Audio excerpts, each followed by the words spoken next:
This is a roundtable discussion on safety and calibration with two very experienced organizers, thinkers, Maury and Johanna Koljonen. So why don't we start by just introducing ourselves. My name is George Locke. I've run many freeform games and participated in organizing a few things. My major source of expertise is close proximity to Lizzie Stark, with whom I share a bed. I'm here to help keep this discussion running smoothly. So, Maury, why don't we... Hey, I'm Maury Brown, and I came to game design after instructional design and professional development design in corporate and education. I was always a gamer, but I didn't think I could write games. And so in terms of safety and calibration, I am a co-founder, co-producer of New World Wide School and there's a few other LRPs that work really hard to bring safety, inclusion, accessibility, which I see as safety related, to make LARP more people able to take the risks that are inherent in role play by giving them tools that allow them to learn how to treat each other, because sometimes gaming makes people treat each other poorly as opposed to well. I made a note immediately of something that we need to talk about later.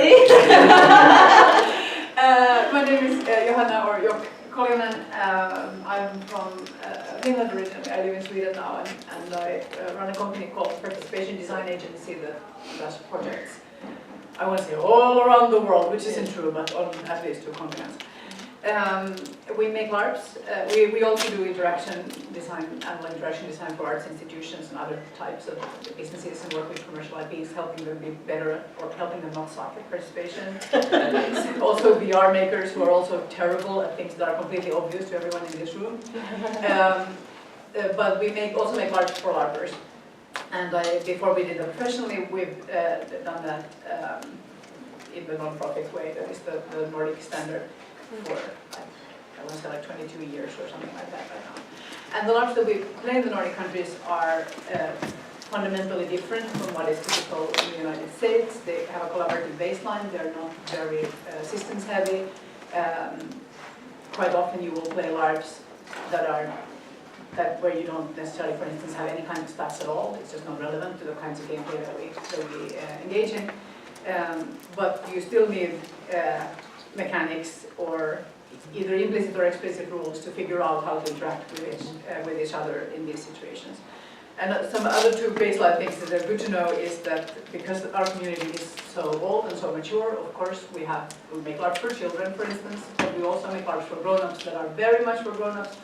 And that cover the kinds of topics that you would, like if you go to a film festival, any kind of topic that you would see an art house movie about, you can also play an art house LARP about in Europe. And those are not all for children, and they are not for all participants, and that's totally fine with us. And the third thing that you need to know about the LARPers you learn from is that we do a lot of one-shots. Campaign LARPs exist, but our baseline assumption is that if you go to LARP, that's going to be a one-time thing, and everything about game design, of course, changes in that situation. Great. So I'd like to start at the beginning and sort of discuss, why, what is LARP safety and why do we need it? We are starting. Yeah. So actually, that's like the first. The first slide that we had when we were good. I guess one thing is that we talked about LARP safety. Community, like this global open community. We've been talking about LARP safety for a long time without thinking at all about what it means. And I spent literally 5 years. And maybe I should mention that I'm a big expert in this field. That's also important.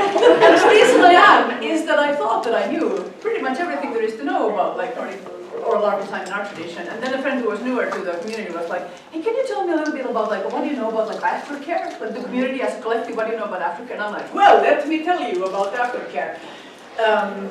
which we had many interesting design conversations about in 1999. And then possibly our knowledge wasn't completely updated, so I had to go around and just do a lot of workshops with a lot of designers to harvest our communal knowledge in the Nordic countries about what we actually know and what are things that we just do out of habit. And it turned out that when it comes to large safety, almost everything we did, we just did out of tradition. And we didn't know if any of that shit worked.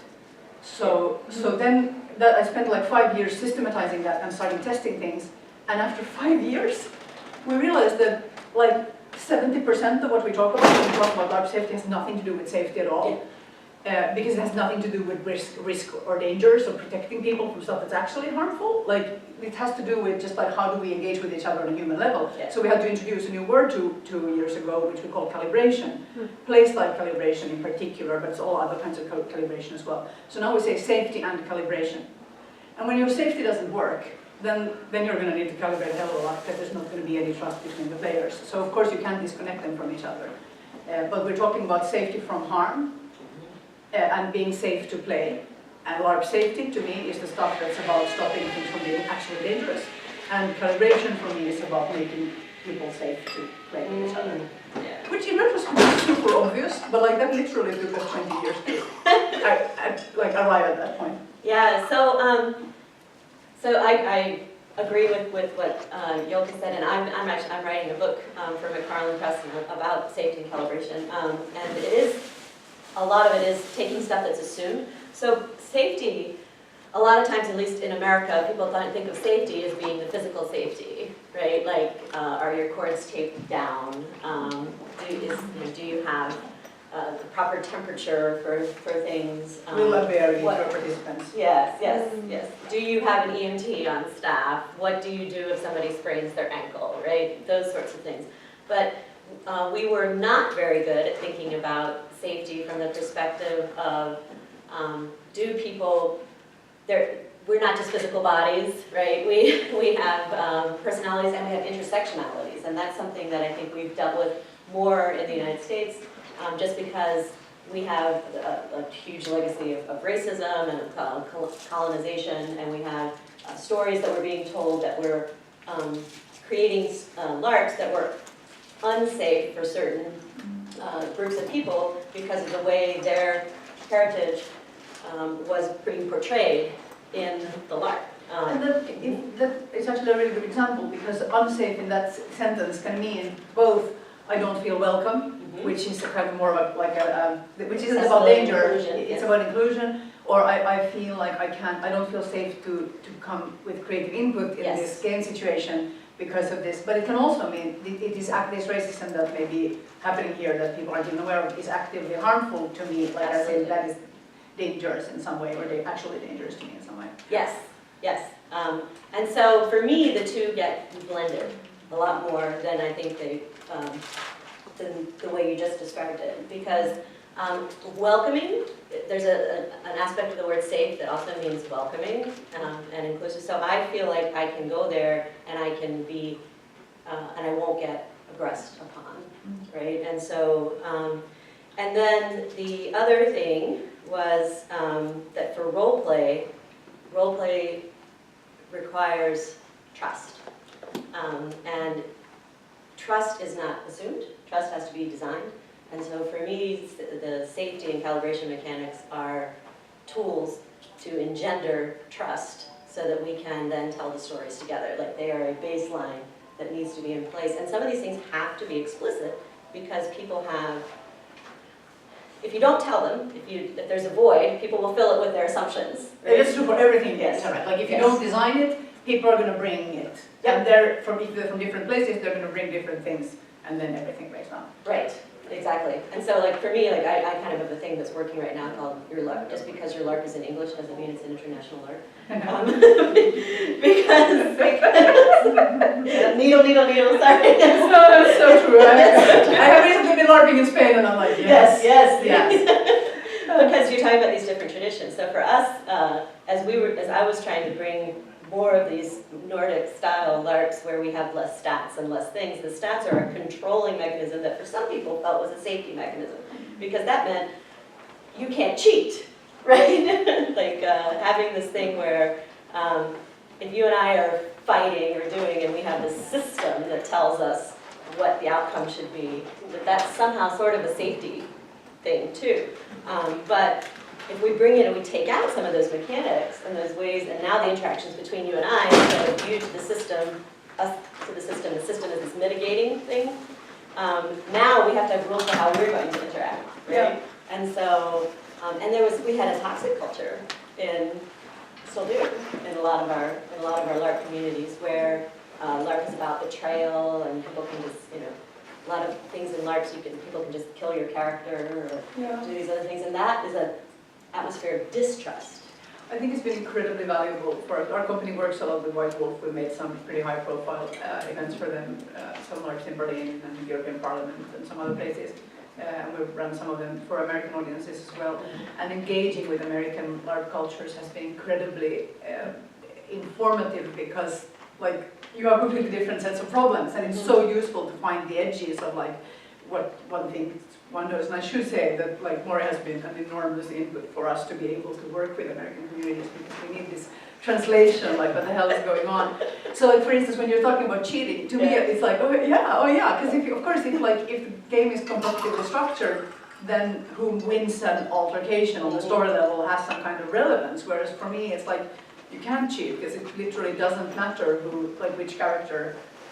What's the coolest outcome is probably what we're going to go for, or like depending on the LARP, but you can't cheat because you can't win. Like if there's no competition, cheating is also impossible, so that goes out the window immediately. That's funny. Yeah, and I don't think you can take competitiveness fully out of an American. And this is a really big thing, that we are cultural, and the cultural baselines are very, very different. And also this goes back to the issue of trust. Like there's a lot of big, massive international scientific surveys about how different culture, how trusting people are in different cultures. And the Nordic countries are right up there, at the very, very top with the most trusting, and it goes in everything. Like I don't know, like people are babies. If you have a child who's sleeping in a stroller, if you go in and have a cup of coffee, you will leave the child in the street in the stroller sleeping outside. This is really difficult because Nordic moms get arrested in New York City for leaving their babies around. It's like, people don't actually steal babies, generally speaking. Like, we trust our communities to take it, and so it's a completely different world. Yeah. So I'd like to talk a little bit about the word calibration, just because I know it's relatively new to me, and so I'm sure we could use some concise talk there. And then I think it would be really useful to be specific about, so maybe like after if we do calibration, I could hear about maybe some safety approaches that you've maybe done that failed spectacularly. Oh, interesting. Well, let's also talk about some baseline stuff before that, maybe, to help for context. Yeah. So what exactly do you want to hear about calibration? Yeah. I guess the word comes, when was Solomon on the boat? Is that 2 years ago? Yeah, 2016. All of that convention, which is the equivalent of Living Games, but in Europe. I was walking around this convention describing to like 20 different people. I was like, so what we need to break out this part of safety that is about this thing, describing, like, which is just about how we just negotiate between ourselves. And everybody was like, yes, you're right, that is a completely different thing. We should call it, and then everybody suggested different words, and my suggestions also were terrible. And on the way back, literally on the way home from the convention, finally I talked to somebody who said, it sounds like what you're describing is a sort of calibration process. Yes! That's the word. That's the one we're going to take. That's what it is. So really it's about, like an example could be, so a really trivial example is you're at a big LARP and you have two groups who are playing different things. And there's a kind of genre drift, so that in my posse, we are like going in a more, like we're having good banter and it's becoming funny.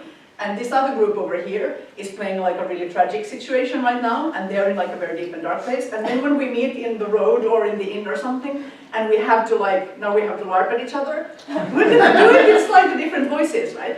So there's a process that is like a subconscious process that happens immediately, which is placed on calibration, where we like, whoa, where like, that joke didn't fly with these people, because they're like, So then you try and find the thing. And sometimes there are situations in LARPs where you want to do that very intentionally, and you want to bring it to an aware level and bring that process, which is like, we're going to kiss now. Are we going to actually kiss? Or are we going to do something else? Or like, what would you like? Where would you like this plot to go? Maybe we need some calibration for that, for instance. Yes. Good. I love the term because it's also used with machinery. Like, because I use it to think about calibration as tweaking too. And so for me, she's talking about group-to-group calibration or calibration on a collaborative scale.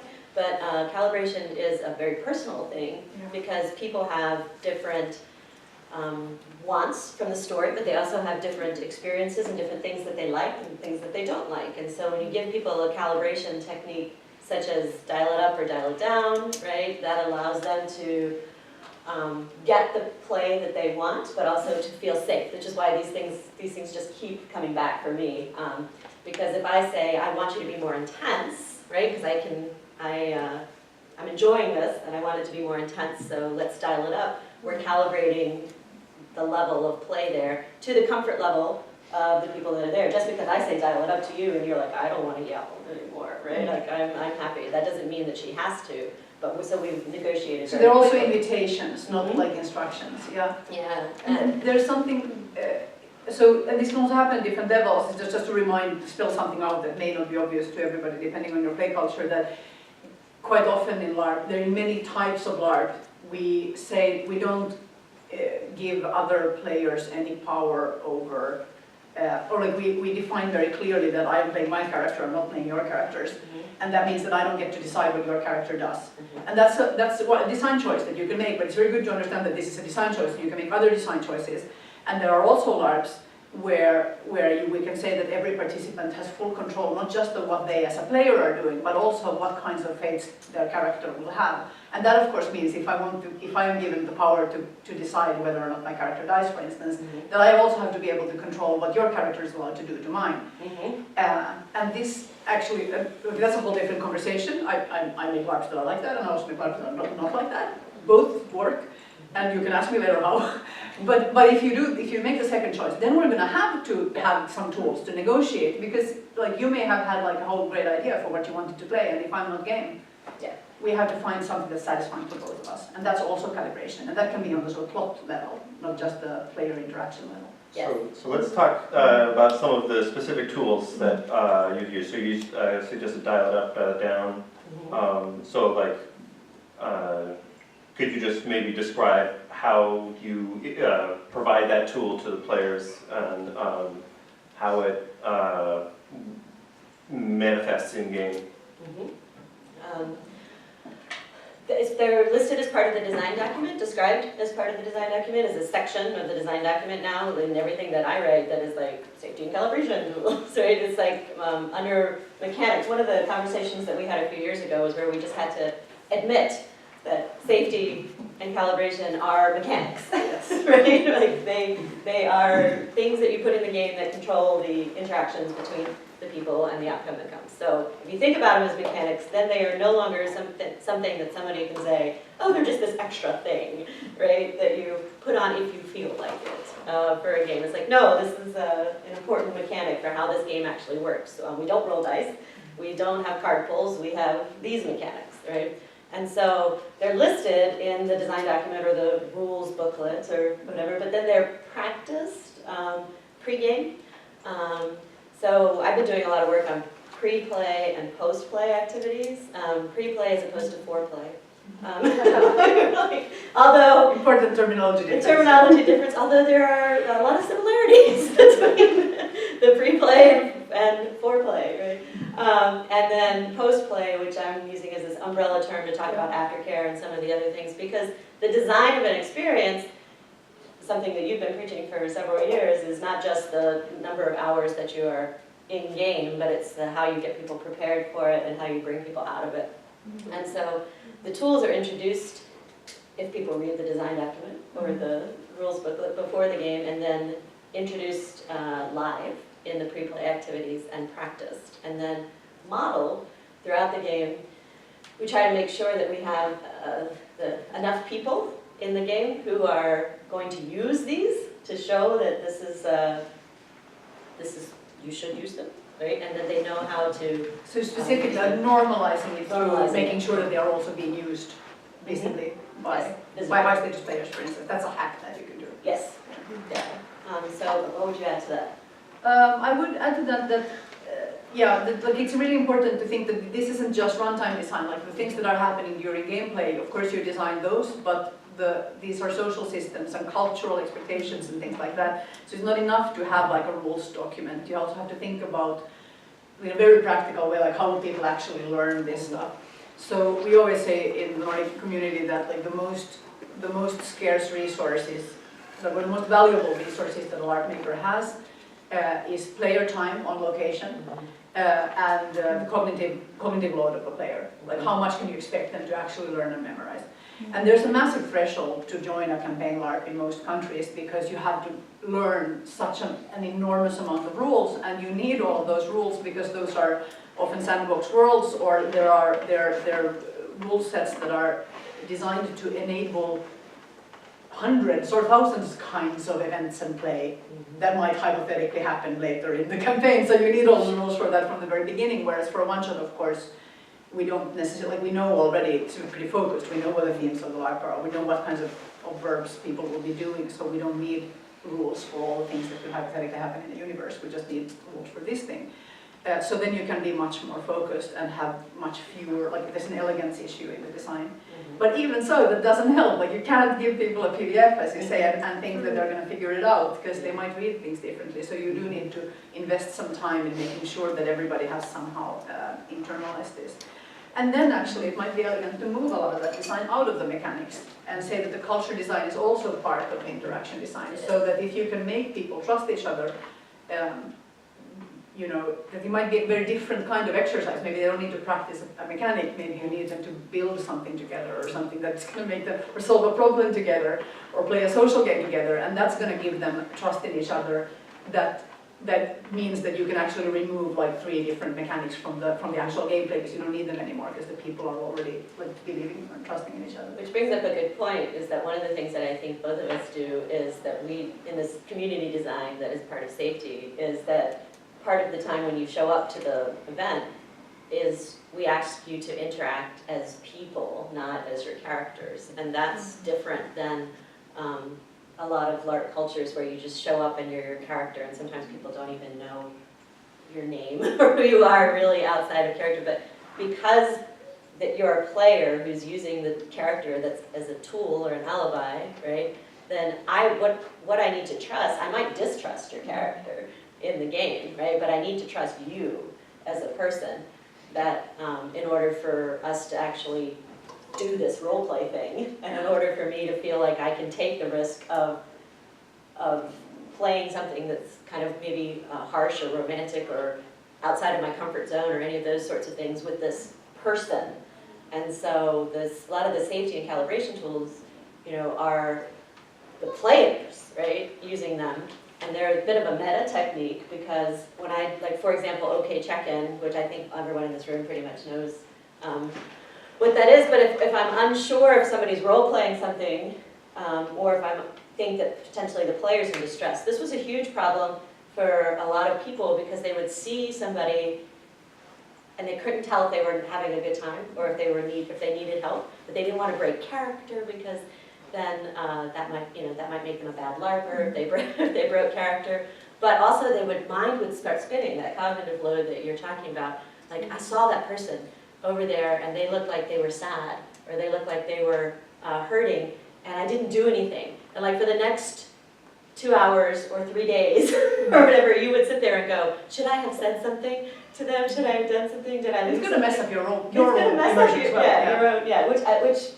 I had to put it in those terms for some American LARPers to say, being nice to that other person actually helps you. You can check in, you spend 2 minutes checking in, are you actually okay? And they're like, yes, I am. And then you can forget it and go on with your thing. And like, but I had to put it in those sorts of, this helps you do. And so because the OK check-in, at least in America and Europe and others, there are some places where this is an offensive symbol.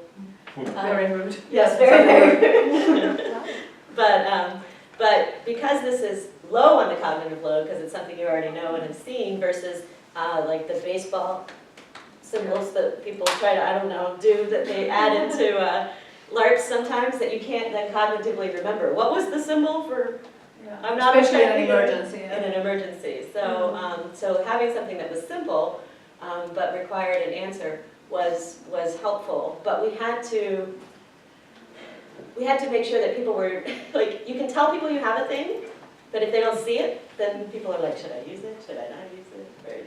Yeah, so that's a really important thing. So like, what do you think are some of the elements of actually getting these safety mechanics to be used during the game? Like, how do you effect that normalization? I think, just to add, we're getting it under their lips and in their hands before the thing. That's what the workshops do. So like we actually have them practice saying cut, which is sort of an emergency off button for like the hot tub, you know, when you have to push the thing and everything stops. But people get nervous about doing that because they know it stops everything, right? And so like have them say it and feel it and embody it a little bit before they might actually need it makes it. And we've also thoroughly tested this in Europe, that you are using safe words and in any kind of like a traffic light system, or because you can have, you're always going to need a term that can stop all play in case there's some kind of real world emergency. But quite often it's about stopping something in a small group, like, or giving me an opportunity to step away, and there's a bunch of mechanics that you can use for that. But we know from, again, literally decades of experience that just having those, if you don't practice them, they don't work. But if you do practice them, they work surprisingly well, and people will, generally speaking, use them when they're needed. So that's a complete, like, you have to physically practice them together, because, and partly because people won't remember, but mostly really by making it normal. So that's You've done it once, at least once before. And you find that some forms of practice work better than others? Yes, I mean, there's some things about workshop design, of course, but like then we solve very fiddly things about like how do you set up a room in general. And like, those are not necessarily LARP specific, but like how do you create a situation where it's possible for people to focus and you know, all of those, like at least in any normal teaching situation, I think you'd have similar things. But can I add something though about what getting things used? Yes, sir. I've got a question about like safety practice workshops. I guess I'm just looking to see like what your thoughts or opinions are on these two different practices. Some things that I've seen a lot lately, even in regards to the same tools, are like the light version, if you will, where we introduce the tools and we like go through the hand gestures or whatever, kind of out of context, but just practice doing them. And then there's a more involved workshop where we actually do a kind of like a super simple mock role play thing, and then practice the tools inside of a role-playing context. I feel like the first version is done a lot for like time-saving reasons. So what do you think about these two practices? I've done them Great both. question. Yeah. The second one works better. The second one, and it doesn't really take that much longer. And it's also about elegance again. Like you want, so whatever you do, like you only have so many resources. So you want, and everything you do at any point in the workshop is probably to serve several purposes to be efficient.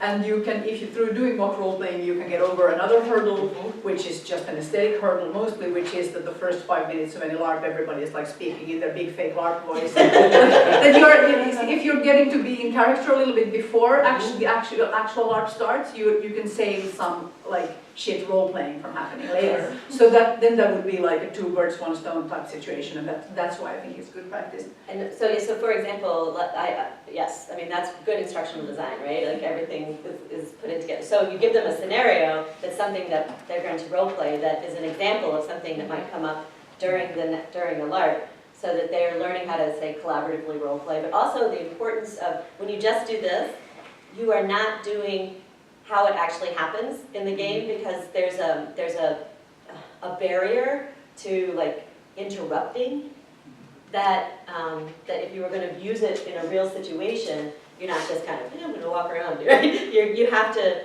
assess, figure out the endpoint, where you're going to do I need to do it, when I should do it, and then how do I have that interaction? And so And quite often, actually, people are also asking impossible things. Like they're saying, like, okay, now you two, like pair up, and now like start a fight, or like start yelling at each other and escalate until if you cut, and then one person cuts, and then you do it again until the other person cuts, and like the other person has to be threatening. I'm not great at that. Like I am not great at aggression. So if I have to do it like very rapidly with no context for 2 minutes, I'm not going to be able to escalate to a point where anybody needs to cut for anything. And the other way around is like, I've been doing this I've been doing pretty dark lives for a pretty long time. Like I don't. Or this, you don't. What are you? I'm gonna like fake cut. I'm gonna just cut it. But it's not because I really felt that it was too much. So it's also you have to maybe design a very specific situation for them to play, or give more time or something like that. So it's not problematic. I'm excited to hear that you've tested the efficacy of these workshops and techniques. How did you do that? Run there, run lives. But I think part of it is also that you ask people, like you sit down and say, okay, you get a lot of people in a room and say, think about the last LARP you played, or like when have you last used cut, and when you did, or you think about a specific LARP, did anybody at this LARP ever use these safety tools? If there are mechanics in a LARP that literally nobody ever used, So both of us probably, or they're not working. do a lot of post-LARP questionnaires that ask questions specifically about safety. So we do have some actual data. So like, so I have I've read about 1,000 responses from various neuromodule scholars, and then I have some now from Beat Generation and Emerton that ask specific questions about safety. And you and I, because we started from a survey that Marcus Montola designed, we've asked some of the same questions, which makes for some really interesting comparisons. And sometimes you also rerun, so like Inside Hamlet, which is the thing that we do the actual Castle Elsinore, we run a 3-day Hamlet, which usually all can play. It's amazing. We have 2 runs this fall. Those are the 5th and the 6th runs, so we have really detailed data, so we tweak the design for the next year based on that, and then we can see that the numbers actually move. I want to say another thing about there's a term that we use called herd competence, which is that the group has like an average skill of how to do something that's actually quite relevant, because the people will look around at what everybody else is doing and do what they're doing. So if you have a group of people where most people have already played together, then actually just reminding them of the tools might be a good call, because the herd competence is there.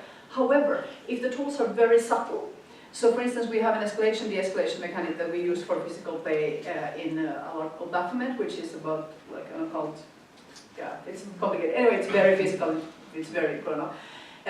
So there we use, and there's a lot of like one-on-one or group physical interaction. And then we use tap out to just like you with wrestling, basically, like everybody takes a step back and then you can choose to leave or stay. So you can use it to either pause on that level or to step away entirely. And then we use scratching for escalation. So if we're playing like a romantic situation and I scratch and sometimes it's like specific parts of it, but if I scratch your neck or your thigh, depending on like where you are physically, then it can mean, this is like, I'm cool, it's a green light, you can give me more of this. If you're willing to, we can do this thing more intensely. So, there was a question over here. I guess I had 2 questions. One really quick was just whether, or what kind of time frame for workshopping you might recommend a LARP maker budgeting for safety mechanics. So if I'm going to run, say, a 48-hour LARP, how many hours of safety mechanic workshops would you budget in your games? And they have a more complex question, but maybe I'll just ask that first and see. Safety and calibration mechanics, but it depends so much on the LARP. Like, I get maybe an hour. But it could be 4, depending because if the exercises do many things at the same time, right? You might wanna, and then you have 150 people in a room, then you're gonna need a lot more breaks. Yes. If you have 8 people in a focused way, you can cover the same ground in 32 minutes, maybe. Like, so it's very difficult to give general answers. But the LARP becomes better if people are prepped more. And this is tricky because players often don't think that the goal is in the playtime. So they're going to be like, I don't, it's just 12 hours of play. Why do I need to be there for 3 days? And once they've played it, they know that every minute they put in prep made the LARP more intense and better, and took away downtime and took away a lot of these problems. But sometimes you kind of have to lie a little bit and not tell them exactly how much time they're going to spend workshopping necessarily. Yeah. But doing it efficiently is also like a skill. Like the shorter the better, but you still have to do all the things. Like Because you can't just talk to them and tell them, here, I'm gonna read off what all the safety things are, what other things are, and people just gonna sit there. oh crap, yeah, it's the worst. The worst is the people. A lot of people don't even know what's the distinction between a briefing and a workshop. Yeah. Like a briefing is a person is telling you things. Typically, they are reading you what was already in the PDF, Yes. which means that the people who have actually prepared Yes. are being punished Are being punished. for having already prepared, Yeah. which is going to make them resentful of you. And when your participants are resentful of you as an organizer, that's going to take away some of their trust. They're like, this person doesn't trust me to read the instructions, which is fair, by the way, because most participants don't actually do it. but the people who do are going to feel offended, and then also they feel that they can't trust you because you can't design a good workshop. So that's difficult. Yeah. So you have to like sneak all the information in there while also providing things that make it meaningful for the people who already know the information. So one of the things that people who are coming to Neuromanagement School this year will see is a change in some of the workshop design. There was some change in the designs for workshops at Yule in December because we had to focus a bit more on collaborative play because we had showboaters who were taking the more collaborative style and gaming the system, right, to gain power and make the story much more about them. Yeah, it doesn't happen for you, I know. It is more rare. It is more rare. No, But it's also because the player base is better at shutting that shit down. Yeah. So that was actually my comment was we talked about herd competence. For me, one of the problems was I had the wrong herd all the time, right? So I had the herd knew to do aggressive betrayal, the wrong kinds of play. And so so if people were watching that and going, then they were following the wrong herd. And so I had to try to bring in enough models and actually enough structured things to be like, no. So I just wanted to offer that the opposite of herd competence is social loafing. Oh. That's where basically you see that people aren't paying attention to leaving their stuff around, and so then you're just gonna get a buildup of crap everywhere. Yeah, I'd like to say something about the wrong herd because I mean, and also like this is a trusted rule, like where we speak designer to designer, but of course in actual fact it's never like yes it's the wrong herd, but it's not their fault that it's the wrong herd. It's always our fault. Like we explained it wrong, like we attracted the wrong player, we said that this is what it's going to be, and then we use some words that to the recipient mean something else, and then they show up expecting a completely different art than the one you're making, and unfortunately it's not their fault. I mean, sometimes they literally didn't read the website, and then it is in fact their fault. But most of the time it's our fault that we had that happen, and that's also why like you have a lot of the outcomes of how well your mechanics work is not just about the quality of your mechanics design, it's about the quality of the full experience design from the first moment they ever hear about your thing. Everything, the tonality of your communication, all of that stuff affects what's happening in specific play situations. And that's why you have to design the whole thing. So one good example of this is American Vampire players, with whom I have the pleasure and joy to work, and I've also been allowed to help some clubs quietly sort out some toxicity things. So I feel like I have a decent hold of how this works. But like a very broad strokes, obviously I'm simplifying. If you have a very competitive game system, where literally the participants will always be like rewarded in meaningful ways with points and status for winning. And the way you win in this world is like backstabbing and betrayals and murder and things like this. And the way it is played culturally is that you show up at the venue in character, you engage in character, and at some point you leave, and you never meet people out of character.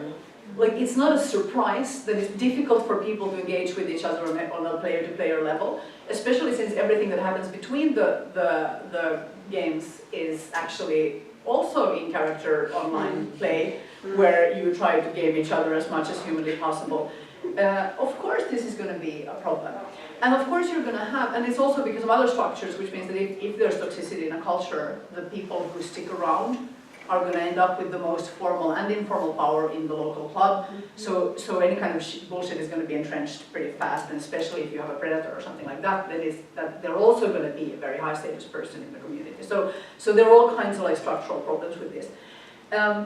So when we've had a discussion in the vampire community in the US about whether all kinds of content, like should we be allowed to play on sexual violence, for instance, should we be allowed to play on torture and other things that connect to real world trauma, there's been a hard line among vampire, more larger progressives who are like, no, we can't play on these topics at all. And to me, I have to say that that's very counterintuitive. To me, the whole point of safety and calibration design is that there's literally nothing you cannot play. Like we're in a position now where I think within a very few years we're going to see EduLARPs at Holocaust sites in Europe. Like there is literally nothing that you cannot engage with if you do it in a responsible manner. But that is something that you earn. Yeah. So I think that if, for instance, in Mindside Theater, which hasn't had any kind of mechanics for consensual romantic interactions at all, then you haven't earned the right to play sexual violence, for instance. But the fixes are also pretty simple. Like you have to start engage with each other out of character, put in 15 minutes at the end and the beginning when the players say hi. And if you do that, already that in itself will change everything about the LARP. And you can totally play competitive systems. That's great. Do that. And you can have all kinds of funs that allows. And then eventually you can get to a point where you can go darker instead of going lighter. This isn't about making the games nicer and about kinder topics. Those LARPs are also great, but that's not what this is for. This is about being able to go deep and dangerous, quote unquote. And it's counterintuitive to a lot of people. They think safety is removing the risk of removing all those fun things, and it's like, no, it's making you be. We want to give you the things, you ain't seen nothing yet. Yeah. That's what we want to say. There was a question in the back? Yeah, so a lot of American Docker LARPers, I grew up with 0% safety mechanics at all. So I know check-in, I know ramp up, I know ramp down, but there's a lot of specific tools that I don't know about at all. Do you have any resources that could give me a list of those specific tools so I could integrate those? Or do you have a quick rundown of those that I could just hear quickly so that I can research them later? Many tools. Yeah. You have Yolk's, Yeah, I have a blog. on NordicLARP.org, there's a few articles. On NordicLARP.org, there's a few articles that Yolk's written, or I've written, or a couple of other people have written, and then Yolk's blog, Yeah. Participation Safety, Yeah, has a toolkit. and I started writing it actually 2 years ago after LGC, and then I have had to take a break, but it's becoming relaunched now. There's I commissioned a prettier website and everything. So participation, say, I think you just Google LARP safety or participation safety, you're probably going to get my blog. So there are some things there, and I'm going to start publishing more of the practical tools again. But that's a lot of design theory from this perspective. But that's the resource, I think, for that. But yeah, so and also if you go to NordicLARP.org and just search for safety in the search field, I think you're going to get a lot of more stuff up and so on. Liz's book, American, what's his name? Living Mundane? No, even American Freeform. Was it her blog. a guide to American freeform? A Guide to American Freeform Something has a like safety chapter that's pretty good as well. So there are a few, and I think I linked to those from my blog actually, I'm pretty sure. Yeah. Yeah, I have an article that'll be out next month in Analog Game Studies that's all about post-play. And it has lots of stuff about debriefing and de-rolling and aftercare, some stuff. So that'll be out next month. It's 10,000 words. So What is it again? You tell me the name of that one? it's Analog Game Studies. Okay. So that's an academic journal, but it's online. So And it's online, but it's broken down into little sections. So, so I'll give an example. A lot of people in this room know the look down that you named. And design. Yeah. As a way to leave play. But it's been difficult in competitive game systems. Have found it to be difficult because the look down says, my stomach hurts, or my phone buzzed and I need to take care of something, or I'm not enjoying this, or I don't want to see this. And so I use the look down and I can exit gracefully, and you're supposed to let me go. Right? And you're supposed to ignore me and just this means I'm on my way somewhere, I don't want to be accosted to hear about the zombie or any of those sorts of things. But in some competitive games, there's been concern that people will use this to get out of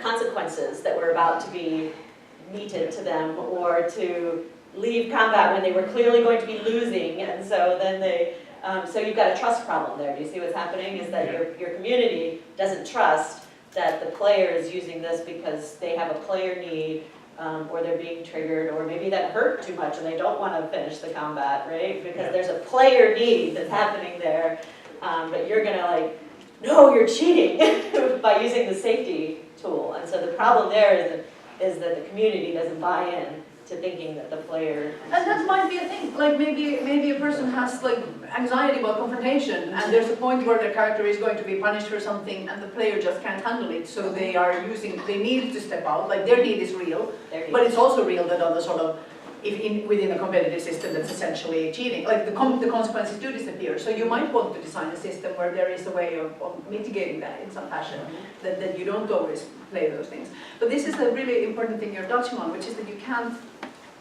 And it's also like these are tools and they interact with each other in complex systems. So you add one, it's going to interact with everything in your system. That's why it's very difficult to say, use these 5, they're the best ones. Like, no, depends on what else is happening. So one of the most important ones is like, how do the game mechanics and how well are the game mechanics and the fiction integrated?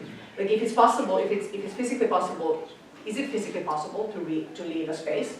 Pretty important. If you have a design where opting out is prioritized, but is it also fiction? Is it possible in the fiction? Like, if everybody in the LARP are gathered watching something happening and you're sitting in the front row, like, can my character leave without creating like a massive in-game thing in the minds of all the participants? That's why we needed a visual symbol. Yes, we needed a visual. To say like, well, my character's kind of not leaving, like, never mind, So, to give an example that where it didn't work, this is a LARP that didn't have a visual symbol or anything for that. So we were in a space where it was this Doctor Who LARP, and we were in there for, I don't know, 6 hours, I think. And then, but they had said that the bathroom area was like teleporting out.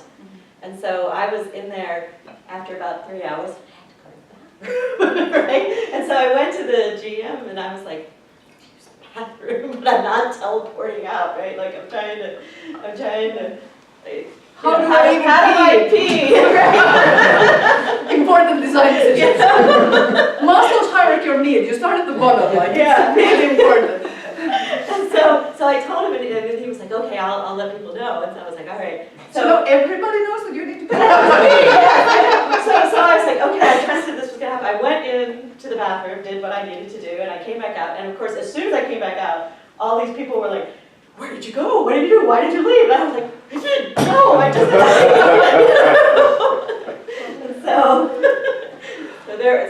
but that's going to change somewhat based on the physical. This was one space, and the bathroom was in it, and they made it mechanically something. I just did beat generation, and we had this one area that was where if you were going to see clothing optional stuff, then this was zoned. Zoning is another safety or calibration mechanic. So like, go to this area. You realize you might see people in various states of undress. If you don't want to see that, then don't go in this area. If you want to participate in that, go in this area. It's used for gun violence and stuff at some other things. Those things are going to happen over here. Oh shoot. Oh, and Conscience, which was a Westwall LARP that I just played in Spain. It was played in one of those Western cities where the good, the bad, and the ugly was shot, for instance. So a great space, but it's also actually a real-world theme park. So during the day, even if it was off-season, some people were there during certain hours of the day who were non-players. So then it's like sexual violence and like certain kinds of brutality are zoned to these areas where the real-world participant or the real-world visitors to this theme park, very many metal layers here, can't see that because that would probably stress them. We had to, at Yule, on the one morning that they had a Santa breakfast over in this one thing, so I had to tell the players, don't go like screaming through that area, or that sort of thing. But yeah. Could you speak more to setting expectations or tools to negotiate touch boundaries? Is there some games, as you mentioned, that have tools built in as part of the game? Okay, this game is going to involve some touch, and here's how you manage that. But for games that may or may not, how do you either set an expectation of this is the touch level that we're all going to adhere to, or hey, we can do any type of touch level, but you need to negotiate in the moment? Are there specific tools that you have for either one, or what is your preferred way of calibrating? Well, the first, you always have to set some level. Yeah. You have to set some baseline, and I think that every LARP should have like a page in the information. It's like, is this LARP for you? That says some of those. You're going to cover some of the accessibility stuff there, probably. you're going to talk about what types of content, like you don't have to give spoilers, but you have to give what kinds of themes and what kinds of situations are going to happen. And that's also where a good place to say, like the baseline is you're going to be exposed to, like you might see some nudity, real looking, like I'm thinking of for inside Hamlet, it says like, you might see some nudity, you will see some real looking but simulated violence and sexuality and drug use. And a good, and I think it even says like a good baseline level of touch is to be comfortable with hand holding or somebody putting their hand on your cheek, but you're also at all times you will be able to use our calibration system to control exactly what your body is doing and who you are touching and who is touching you. So what tool do you do in that moment to not break the game to say, don't touch me? Because then that would be the calibration mechanics. But so one thing that we work with there is part of that system is that we use bullet time consent. So very slow escalation. You don't get to like you don't touch people, surprise touch them from behind, for instance. You just do things slowly so that people can opt out if they want to. That's a really good one, we use it all the time. What did you call it? Bullet time consent. Bullet time. Yeah, like in the Matrix. In You're the down to Matrix. bullet time. You can also use it for fighting, but then you have to practice a lot. We use it for, that's what's in Wolf by any other name, is that, we just call it slow-mo, but Yeah, well, yeah. The bullet time. Yeah, because if you're looking, it's very 90s specific. Yeah. But yes, but we practice that in the workshop, so because that gives you the opportunity to show bodily. So if she and I were doing it, I was to reach out like this, like if she sort of leans in or go, then I know that it's okay, but if she backs up, then I just kind of. But you can also say that, like, but it depends again on the other parts of the system, because it could be that the recipient always decides what happens, for instance. So you can have like a fighting system, which is like theater fighting, but the person who receives the blow decides how hard it hits, or like, you know, or like you can pull somebody by the hair, but actually, or like if you grab someone, the person who's being grabbed is the one who is driving the physical thing, for instance. But I would also say that if any like actual level of physicality, like if it's a mostly talky game in a conference room, then you don't probably need to be very specific about capping the interaction. That's just going to freak people out. But if you go to a LARP that has a lot of physicality and very like physical themes as well, then you're going to have to set a higher limit as well. It is a common misconception in LARP communities around the world that these rules are somehow universal.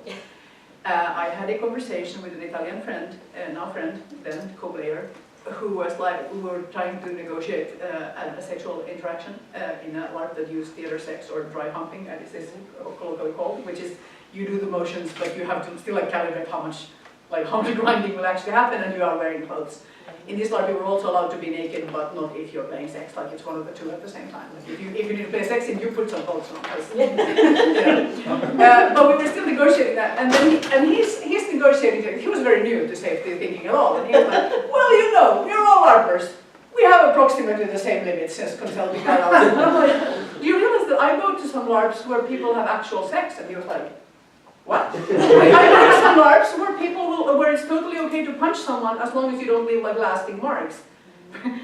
That also exists in the world. Like that is not common, but like no, these are not universal limits at all. And I was like, "What? Yeah, don't punch me. I'm not gonna punch you." It can be really weird, really fast.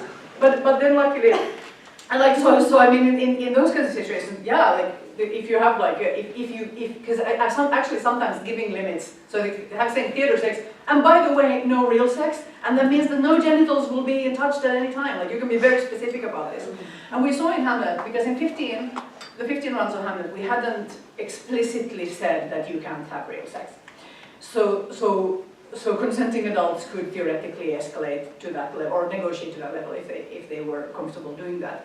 And one thing that we saw that happened in the data when we capped it was that more people engaged in sensual play. Like, and it hasn't like all the players, even about 20% consistently don't engage with that at all.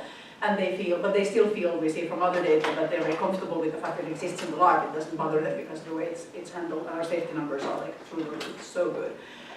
But when we capped it, actually more people felt that they could enter a negotiation and play scenes with sensual or sexual content because they knew that they weren't going to be asked at any point to make a decision about whether or not they wanted to have real sex. And then suddenly so many more people felt comfortable with it. You're also cueing them that intimacy could approach that level Yeah. by saying, you can't go this far, you're cueing them that they can go. Exactly, so if you have like, I don't know, like a negotiation LARP about what governance after the nuclear holocaust, and you say, and by the way, you're not allowed to have real sex in this LARP, that's gonna put people mind frame, like they're gonna expect, it's like giving, like don't give vampire players bomb rules, because they're gonna make bombs, like, so it's a very similar type of situation. So I really believe in capping it, and if you don't need that content, outlaw the content. It's like the same as with sexual violence. If your LARP is not about sexual violence, by the way, that's not an important thing for a LARP, just outlaw it. If your LARP is not about racism, how about like just say that nobody gets to play on any of this stuff? You can have a rule that says we don't do any play that has any kind of negative comments about people's bodies of any kind, for instance. Unless that's very central to the LARP, and then you put a lot of effort in designing it well, but if it's not central, take it out. That will just focus the play experience for the players. You can try certain levels of touch or things that are available, or romance too, because we've done I'm up for a romance thing. Marks, so, yeah, badges, and it's on your badge, and that means that I'm cool with flirting, or I'm cool, and then other people are just plain not. They want to opt out of it hard. I would caution you though.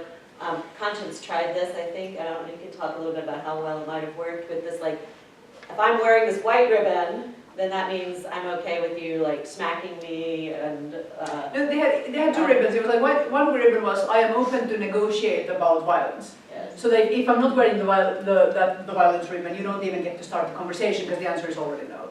And the other one was about sexual violence. Okay. But they put a lot of effort into designing around sexual violence and completely forgot how to decide around consensual sex. Which like in retrospect, like it actually creates some problems in that picture. But like, okay. Yeah. But I would caution you to be careful if you get people can over-design this, and then you're like, she has the blue ribbon and the red ribbon. What does the blue ribbon mean? What does the and also these things can change, right? And so having this consent negotiation, which we've done a lot of work on, where like a lot of people don't feel like they should break character, and then what do I deal with, like if my character wants to have sex, theater sex or whatever, but me as a person, I do not, right? And so you have levels of it. So like in Beat Generation, there are 3 ways you can role play sex, right? You can like, we're just gonna go off, right? And we're gonna decide what we did, right? And we're not gonna do it. We're not gonna, but we're gonna decide what we did, and then we're gonna come back and spread that rumor, right? Or you could role play talking through, like you could like phone sex, but but it's like I am doing this, I am doing that, right? And then we had a level that was sort of a modified Arzamandi with hands touching that you could move and simulate, because that was if you wanted, especially if you wanted to have public sex. So like you want everyone in the room to know I'm over there on the couch having sex, and so if you saw 2 people who were staring into each other's eyes and using the hands and going through, then you could be, as a player, you could be like, oh, well, look, there's those guys, or you could be, as a player, I'd like to join this, right? So we actually had to have in the workshop, like, how to have sex with multiple people, because it was sort of the time, and if people was. But I mean, Arzamandi, which is a specific, and again, it's called so ARS Amandi. You can just Google that. There's a good website for the designer of that technique, which is not old. I was like 15 years old at least. So that was designed for a sci-fi game where the fiction was that people, like procreation was happening like it does for us, but sexuality was completely in that world like different. And you had 4-person marriages between morning and evening people. It's based on the game. But then sex in that culture was that you like look at each other and then you touch, and you can touch the arms from like here to here. And then you can do like because you can simulate very different kinds of like physical interactions by doing this. It's a cool mechanic. I mean, it's also dorky, but it's also like super efficient. So once you get used to it, it's fine. And in that game, it was an aesthetic fit. Then it's also, but there it's also like this is just how sex works in this culture. That is sex. Then it's also used metaphorically. So in a lot of other LARPs, it's like this is a simulation mechanic for sex that actually represents sex that looks like whatever ways our sex looks. So our sex is. we only have a short time, there's 10 minutes left, and I want to make sure that. Just to finish my sentence, that it's important, and then it's a very different. So if you think about Arzamandi, it does this. No, like that is 2 completely different mechanics. You're using the exact same physical interaction, But if it represents different things, if it's a simulation or if it's not a simulation, Yes. completely changes how it functions. So I was just going to say, if there are specific topics that we haven't touched that anybody was interested, I would love to have open up the floor to questions. Jay? So running smaller LARPs, especially with groups that you're largely familiar with, I find that there's a tendency to either for the facilitator to sort of shorthand the safety workshop, be like, yeah, all of us have done this 100 times, or even if you don't shorthand it, just because everyone knows it, they kind of just like tune out. Does that seem like a problem? I'm wondering if it is, and you know, would it be beneficial to consider like, okay, we're just going to do slightly different techniques just so that people have to pay attention and just so that they have to be cognizant of it, rather than going into autopilot. Are these one-shots or campaigns? One shot. I'm a massive believer in choosing specific tools for the specific thing. I think if you're using the same safety mechanics all the time, probably they're not optimized for each one shot. So that's one a general. Maybe they are, but maybe not. Another thing is that if everybody's eyes glaze over, it might also be that they don't feel that they need them, so you might have too much. Like if the level of trust in the group is already so high, they might actually they might be able to do it with less mechanics or a different type of mechanics that are more fluid, perhaps, or less visible or something. And you can also be very transparent with saying, like, I feel like maybe that we've kind of lost focus on this part of the design, so we're going to change it around a little bit and see what happens. We try to do something that's optimized for this, and then people will become curious about it. But I'm also a massive believer in that the more your participants understand about design, the better players they will be. So like, and I realize if you have more of like consumer type player, then it might be difficult for them to engage with those ideas. But these LARPers get design because we live it all the time in the games. So I think that might be a way of trying. Transparency is something I wanted to bring up, and you'll just use that word, but like transparency is a safety tool too, like that transparency of the design, transparency of the themes that might come up, the transparency, not keeping secrets from your players about things that could occur. Keeping secrets from the plot is different. But in terms of what you're saying there, I agree with you. But if as soon as you have somebody who's new, though, then you have a barrier. Because what can happen in a LARP is you have a core group of people who know each other really well and don't really need to use the mechanics as much because they're sort of intuiting and going through. But then you have that other people are watching them and they're seeing, well, these people just without even any negotiation just started making out, right? And they had negotiated this beforehand and they also know each other, or maybe they're partners outside of game or whatever. And then other people see this and they're like, oh, this is what we do here, right? And stuff. And so now you have a misalignment or a disconnect.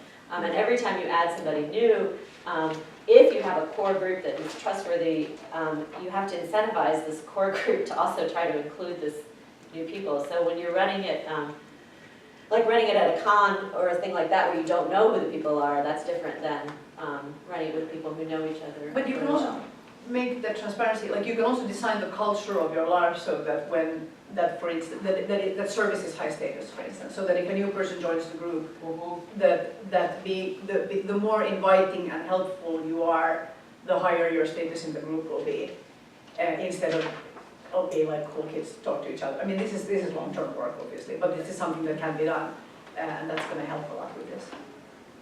Chris?